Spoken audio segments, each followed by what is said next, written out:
Remember how big It Takes Two was? Coming off the success of A Way Out, developer Hazelight Studios was intent on hitting the big time with its sophomore outing, and that's exactly what it did. It Takes Two not only refined the unique narrative-driven co-op formula the studio was keen to build its reputation on, it also delivered spectacular, highly diverse, and consistently creative gameplay moments in one of the most delightful action platformers in recent memory. In addition to receiving widespread critical acclaim and winning a bevy of year-end awards and accolades, including Game of the Year at the Game Awards in December 2021, It Takes Two was also a huge commercial success. At the time of writing, it stands at over 23 million units sold. Mom, Dad, I wish you could be friends again.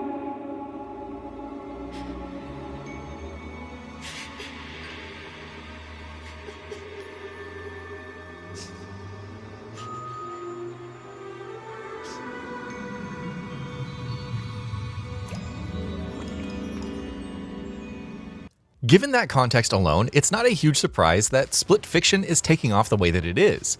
Hazelight Studios and EA recently released their third big co-op adventure, one that promises yet more of what the developer has by now become synonymous with in terms of co-op gameplay, but bigger and better than ever before. It's hammer time! Let's hammer out the details. Excitement for Split Fiction has hit a fever pitch in the short span between its December 2024 announcement and early March 2025 release. And that excitement has been reflected in not only near universal acclaim with a Metacritic score of 91, but also impressive player numbers. Over its launch weekend, for instance, the game saw a peak of over 259,000 concurrent players on Steam, close to 4 times as high as the all-time high of It Takes Two. Clearly then, the masses have taken to Split Fiction just as strongly as the critics have. So what exactly is it, however, about the game that has struck such a chord with so many people? Releasing in the middle of a particularly busy period that has seen several other notable launches, from Monster Hunter Wilds and Like a Dragon Pirate Yakuza in Hawaii, to the imminent Assassin's Creed Shadows, and more. How is it that this co-op experience that actively eschews so many of AAA gaming's most commercialized tendencies is selling as well as anything any publisher in the industry could hope for? Are you saying that we're gonna be plugged into that machine? Yes, you are. I was told that we were here for a publishing deal. Get paid and that's it. I didn't sign up for a medical procedure. Oh, trust me, this is no medical procedure whatsoever.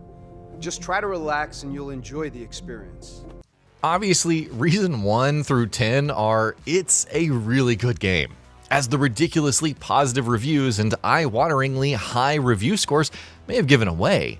Of course, quality is what is expected of Hazelight Studios at this point, given the excellent track record the studio boasts, and the acclaim, accolades, and recognition that the studio has earned as a result. Living up to a reputation is often easier said than done for many in the games industry, however, so it absolutely should not be taken for granted that Hazelight not only keeps meeting expectations, but even surpassing them, with each new game building and improving on already excellent foundations. That's exactly what Split Fiction has done as well, at least in some really crucial ways, even if the game is not without issues. Much like past Hazelight titles, Split Fiction has its deficiencies in the storytelling department. The characters are more bundles of tropes than actual nuanced personalities. The dialogue interactions are often dragged down by clunky dialogue and painfully cookie-cutter cliches. The plot itself often tends to move in highly predictable ways. Personally, I think Split Fiction is definitely an improvement over It Takes Two at least, where I actively disliked pretty much every major character and plot development, but at best, it has gone from grating to serviceable. Narratively, Hazelight still has a lot of growing to do. What the hell is going on? Yep, this is definitely my story.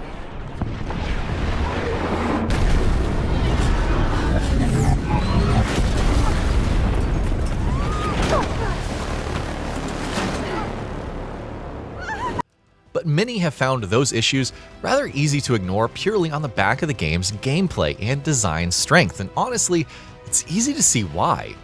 You'd think that games directed by an ex-film director would be better at storytelling than they would be at game design, but just as it is with It Takes Two, the opposite is true of Split Fiction. Hazelight's newest action platformer is an absolute blast to play, and from the first second to the last, it delivers spectacularly creative and varied gameplay moments. Perfectly paced, a constant joy to play, and boasting more variety in a single level than most games have across their entire runtimes. Split Fiction is a game design joyride, the likes of which we do not see very often. That it's seeing widespread success and acclaim on the back of those strengths, first and foremost, is not surprising to see. A high-speed bike chase with enough explosions to put Michael Bay to shame. Thrilling platforming sequences in the middle of dense traffic in a futuristic cyberpunk city. Riotously fun boss fights, a set piece where you ride through a sea of sand on the back of giant sand sharks, and so much more. All of this happens just in the first couple of hours of Split Fiction, and it doesn't slow down beyond that point. This is a game that prides itself on its long list of ideas, a multitude of mechanics, locations, premises, set-piece sequences, each fully fleshed out and polished. And once it's done something, it just moves on to the next thing, which just highlights the value of its unwillingness to stay still and get comfortable in its skin that much more. It's a special game that not only has that kind of ambition, but is also capable of actually making good on those promises.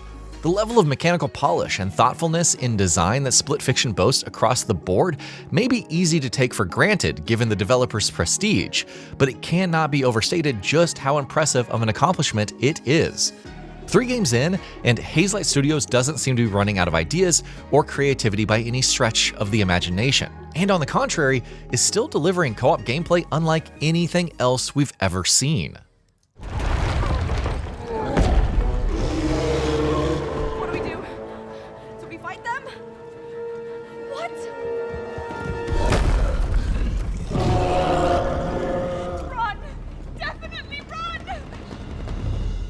It's also worth highlighting how consumer-friendly Split Fiction is in so many ways, which you wouldn't ordinarily expect from a game being published by Electronic Arts.